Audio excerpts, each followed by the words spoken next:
A real son will help us, Dad said, but I refused and he kicked me out. It's easier to live without you, he said. But it won't last long because now I stopped paying sister and now. A real son will help us, Dad said, but I refused, so he kicked me out. It's easier to live without you, he said. But it didn't last long, because I stopped paying my sister, and now. Looking back, I should have seen it coming. My father had always thought of himself as a businessman. He wasn't. He was just a guy who got lucky once, made some money, and assumed he had the Midas touch. He didn't. When his last business venture collapsed, so did everything else. He lost every dollar he had, and instead of trying to rebuild, he just gave up. For the last few years he had done nothing. No work, no plans, no efforts to fix things. He just sat around and blamed the world for his failures. My mother tried to hold it all together, but she always made excuses for him, telling me, "He's just going through a rough patch." Or, "He just needs time." This rough patch lasted for years. And in the meantime, I became the provider. I was working in IT, making good money, but I had no life. I spent all my time at home working. No dating, no friends, no hobbies, just work. And since I was making money and still living at home, I guess my parents thought it was only natural that I'd start paying for everything. At first it was small things. A grocery bill here, a utility bill there. Then it got bigger, car repairs, property taxes, medical expenses. But by far the biggest expense was my sister's college tuition. Ashley was a nightmare. I don't say that lightly. She wasn't my dad's biological daughter, but he raised her as his own. She was in college now, and since my dad was broke, it fell on me to pay for it. $30,000 a year. A ridiculous amount of money. And she was totally ungrateful. She never once thanked me. She never once acted like I was doing her a favor. For her, it was my duty. She laughed at me all the time, made fun of me for still living at home, called me a loser for never going out. And yet, every time tuition was due, she and my father would remind me that it was my responsibility. I took it for a while. Mostly because at least my mom was on my side. She was the only one who ever told me she appreciated what I was doing. Then my dad had an idea. A new business. He came to me all excited and told me he needed $22,000 to get started. "I'll pay you back when I make it big," he said. I almost laughed. "No," I said. His face immediately changed. A real son would help his father. I told him he was a grown man and he needed to start acting like one. That's when he lost it. He started yelling, saying I was selfish, ungrateful, and had no respect for him. My mom tried to calm him down, but he wouldn't listen. "Fine," I said. "Here's $5,000. That's all you're getting." He stared at it as if I had insulted him. "What?" "That's it. I've had enough of you. Get out. You live in my house and still refuse to do what I say." I wasn't even angry. I just looked at him and said, "Fine. I'm leaving today." As I packed my things, Ashley stood in the hallway with her arms crossed and a grin on her face. "I guess you're finally getting what you deserve," she said. I didn't answer. I just walked past her and out the door. But I wasn't done with her yet. I left that night. I packed my belongings into a few bags, booked an apartment online, and drove off without looking back. My mom cried, begged me to reconsider, but I told her it was time. I was done. And for the first time in years I felt free. No more paying for everyone. No more being treated like an ATM. No more walking on eggshells around my father's moods. It was like a weight had been lifted off my chest. The first weeks were peaceful. I focused on work, got my apartment set up, and most importantly, stopped sending money home. That's when the real war began. The first phone call came a month later. My mom. "Mike, it's time to pay Ashley's tuition." I was expecting this. I kept my voice calm. "I'm not paying it." There was silence. Then a nervous laugh. What do you mean? You always pay. Not anymore, I said. I don't live there. I'm not responsible for them. Her voice grew desperate. Mike, you know your dad can't afford this dash. He kicked me out. I interrupted. Remember? Said it would be easier to live without me? Well, here we are. She tried reasoning with me, then guilt, then outright begging. I didn't budge. And when Ashley found out, she lost it. I started getting text after text. First, her usual taunts. Oh, look at you, finally growing a backbone. Too bad you're still a pathetic loser. Then came the threats. You'll regret this. You think you can just walk out on your family?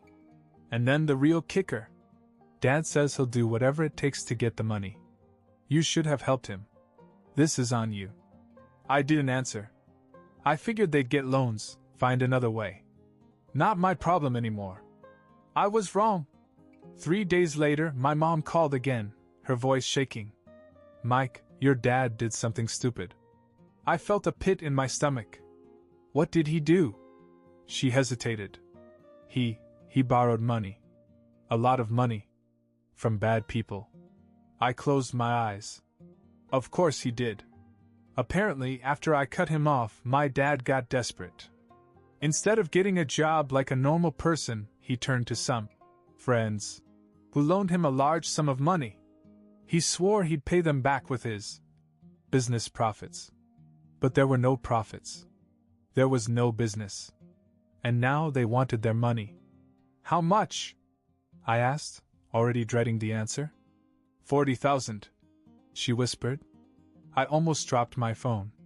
Are you kidding me? She wasn't. And now the people he borrowed from were getting angry. They had already shown up at the house once, demanding payment. They weren't exactly the legal type. You've got to help, my mother begged. They're going to hurt him, Mike. Please. I sighed and rubbed my temples. Let me think. I had no intention of bailing him out. But I had a feeling this was far from over. I didn't go to work the next day. I couldn't concentrate. My dad had managed to get himself into something serious, and as much as I wanted to ignore it, I knew it wasn't going away. $40,000. That wasn't the kind of debt you just ignore, especially when it came from the kind of people my dad had borrowed from.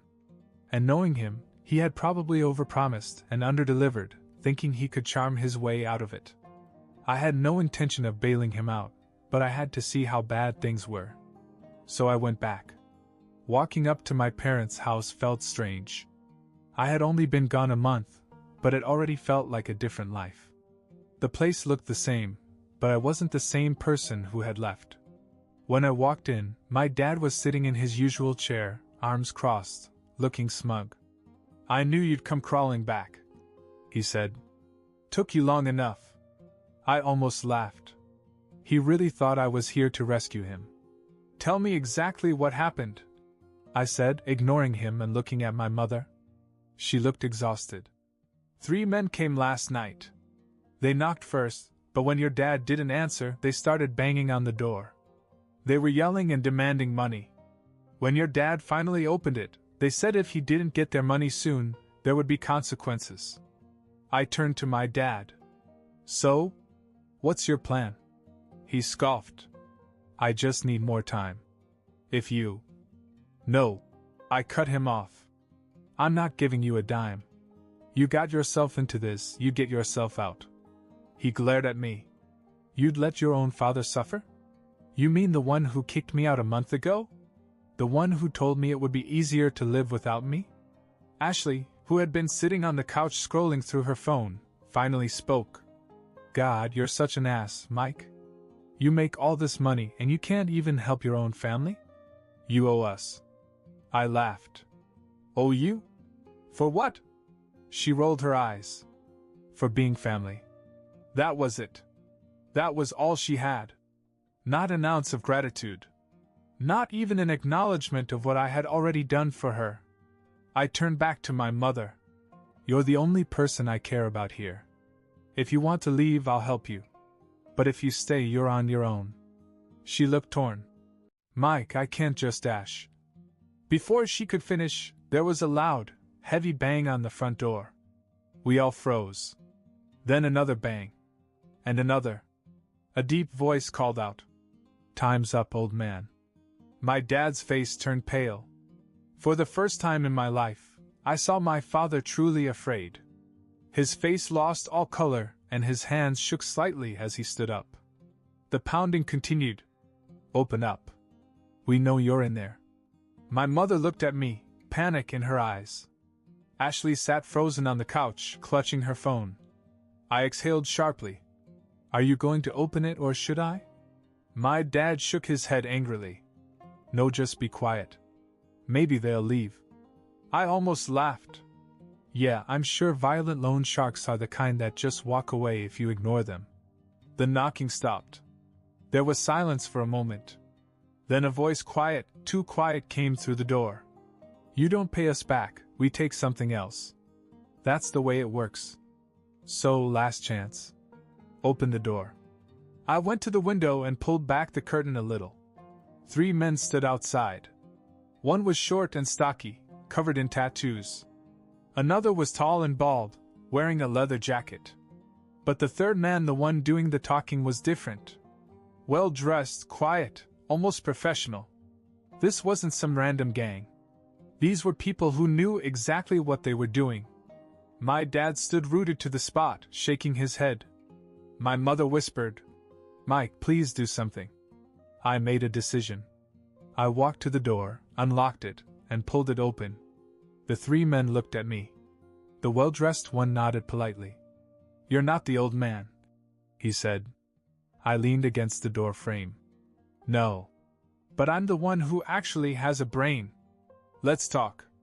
My dad hissed from behind me. "Mike, don't dash." I ignored him. "So my dad owes you 40 grand. Let's be honest, he's not going to pay you back." The well-dressed man tilted his head slightly. "That's his problem, not yours." "See, that's where you're wrong," I said. "I'm making it my problem so you don't make it my mother's problem." I nodded at her standing behind me. "She has nothing to do with this. Neither does my sister. So whatever happens, they stay out of it. Agreed?" The man studied me for a moment. "And what exactly are you offering?" I had no plan. But I had to think quickly. "Give me a week," I said. "I'll get you some money. Not all of it, but enough to keep you happy for now. In return, you leave her alone." The man looked at me for a long time. Then he smiled. "I like you?" He turned to the other 2 men. "See? This one actually understands how business works." He reached into his jacket, pulled out a small card, and handed it to me. "1 week," he said. "Call me." Then he turned and walked away, the other 2 following. As soon as they were gone, I turned back inside. My dad stormed up to me. "What the hell was that? You think you can just do business with criminals?" I laughed in his face. "Oh, I'm the problem? You borrowed from them, idiot. I just saved your ass." He opened his mouth to argue, but before he could, my mom did something I never expected. She stepped forward, looked him dead in the eye, and said, "I'm done." Silence. Ashley stared at her. "What?" Mom's voice was firm. "I'm leaving. I should have left years ago. Mike, can I stay with you?" I nodded immediately. "Of course." She turned to Ashley. "You can come with me or stay with him. Your choice." Ashley looked between us. Then she scoffed. "I'm staying here. This is his mess, not mine." Mom shook her head sadly. Then she went into the bedroom to pack. For the first time, my father looked truly lost. He turned to me as if he expected me to say something. I just smiled. "Enjoy your easier life without me." Then I walked out the door, my mother right behind me. I drove my mom to my apartment in complete silence. She just stared out the window, her hands folded tightly in her lap. I didn't push her to talk. She had just walked out on a marriage that lasted over 20 years. That wasn't easy, no matter how bad things had been. When we got inside, she sat down on the couch and let out a deep sigh. I should have left him a long time ago, she finally said. I nodded. Yeah, you should have. She gave me a tired smile. No, I told you so? I shrugged. You already know. She chuckled, but then her face turned serious. Mike, what are you going to do about those men? I had been thinking about that the entire drive home. I wasn't about to throw 40 grand at my dad's problems. But at the same time, I wasn't going to let these guys come after my mom. I'll figure something out, I said. The next day, I called the number on the card. A smooth voice answered. I was wondering when you'd call. Let's meet, I said. We agreed on a small cafe in a quiet part of town. When I arrived, the well-dressed man was already there, sipping an espresso. He gestured for me to sit. Mike, was it? He said, smiling. I like people who take initiative. I didn't bother with small talk. I'm not paying my dad's debt. He tilted his head, amused. Oh? But, I continued, I have a counteroffer. He leaned forward, intrigued. I'm listening. I took a deep breath. My dad is useless. He's never going to pay you back. But I have something better, a way for you to make your money back and profit. He smirked. And what's that? I pulled out my phone and showed him my company's website. I work in IT. Cybersecurity, to be specific. I know how to find vulnerabilities in systems, things most companies don't even realize are weaknesses. Information like that? It's valuable. His eyes darkened slightly. You're suggesting something illegal, Mike? I shook my head. I'm suggesting something profitable. I can offer you information, weaknesses in security systems, gaps in firewalls, anything someone like you could use. He watched me for a long time. Then he chuckled. You're either very smart or very stupid. Probably both, I admitted. He took another sip of his espresso. And how do I know you won't screw me over? Because I need you to leave my family alone, I said. And because I don't make deals I can't deliver on. He tapped his fingers on the table, considering. Then he nodded. You have 1 week, he said. Impress me. Then he stood up and walked away. I sat there for a long time, staring at my untouched coffee. I had just made a deal with the devil. And now, I had 7 days to prove I wasn't bluffing. I spent the next 3 days buried in work. Not my usual job, I called in sick for that. No, this was something else entirely. I had just promised a group of very dangerous men valuable cybersecurity intel. That wasn't something I could fake. If I came up empty-handed, they wouldn't just walk away. So, I did what I did best. I hacked. I wasn't a criminal. Not really. My job in IT meant I knew how to find vulnerabilities, how to test systems for weaknesses. But this time, I wasn't doing it for a company. I was doing it to survive. I started digging. Looking at mid-sized businesses, ones that were making money but weren't investing properly in security. I wasn't looking to steal, just to find something, a flaw, a weakness, anything that could be leveraged. By the 5th day, I found it. A small financial firm. Not a bank, but a company that processed transactions for private clients. They had a huge security oversight, one that would allow someone to redirect certain payments before they were finalized. I had no interest in actually using it. But they would. The problem was, once I handed this over, there was no going back. I had no control over what they'd do with it. I was playing with fire. But what choice did I have? On the 7th day, I met with the well-dressed man again. This time, it wasn't at a cafe. He had texted me an address, a sleek, modern bar in the expensive part of town. When I arrived, I was led to a private booth in the back. He was already there, sipping whiskey. Right on time, he said. Let's see what you've got. I handed him a USB drive. Everything you need is on there. Company name, access points, security flaws. It's clean. Nobody will trace it back to me or you. He twirled the drive between his fingers, inspecting me. And what exactly do you get out of this? You leave my family alone. I said. No more visits. No more threats. My mom and sister don't exist to you. He smiled. And your father? I shrugged. Do what you want with him. He chuckled. Cold. Then he pocketed the drive. All right, Mike. You held up your end. I'll hold up mine. He stood up, adjusted his suit, and looked down at me. You're smart. You think ahead. That's rare. If you ever want real money, call me. Then he walked away. That night I didn't sleep. I had done what I had to do. My mom was safe. Ashley too, even if she didn't deserve it. My dad? That was his problem now. I half expected to hear from him, but the next day passed in silence. Then another. Then a week. Then, finally, my mom got a call. She answered it, listened for a few moments, then looked at me. It's Ashley, she said. Your father is gone. I frowned. Gone? She nodded, eyes wide. He disappeared. Just vanished. I took the phone. Ashley. What do you mean he's gone? Her voice was shaky. I don't know. He went out yesterday, said he was handling things, and never came back. His phone is off, his car is still here, he just disappeared. I exhaled slowly. I had a feeling I knew exactly what had happened. And I knew I'd never see him again. I wasn't surprised my dad disappeared. The moment Ashley told me, I knew exactly what happened. He had run out of time.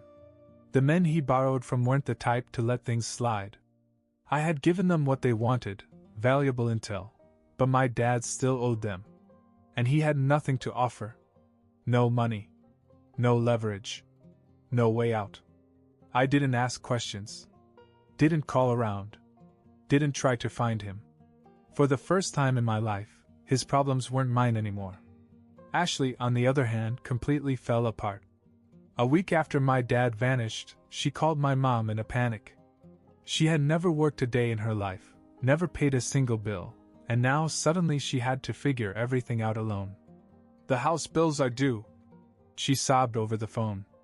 The utilities, the taxes, I don't know what to do. I was sitting beside my mom when she called. She put Ashley on speaker. Ask your brother for help, she pleaded. I leaned forward. I did help, Ashley. For years. You laughed in my face. She sniffled. But this is different. Is it? I asked. You told me I owed you because we were family. That's funny, because when I needed family, you laughed while Dad kicked me out. She was silent. Figure it out, I said. Then I hung up. My mom never went back to that house. She stayed with me, slowly rebuilding her life. She got a part-time job at a local bookstore, something she had always wanted to do. For the first time in years, she looked happy. Ashley stayed in the house for 2 months before reality hit her. With no income and no way to pay the bills, she was forced to sell. She moved into a tiny apartment and got a job, an actual job. I heard through some relatives that she hated every second of it. As for my dad, he never came back. Maybe he ran. Maybe he didn't. I didn't ask. Didn't care. I just moved on. And for the first time in a long, long time, life was good.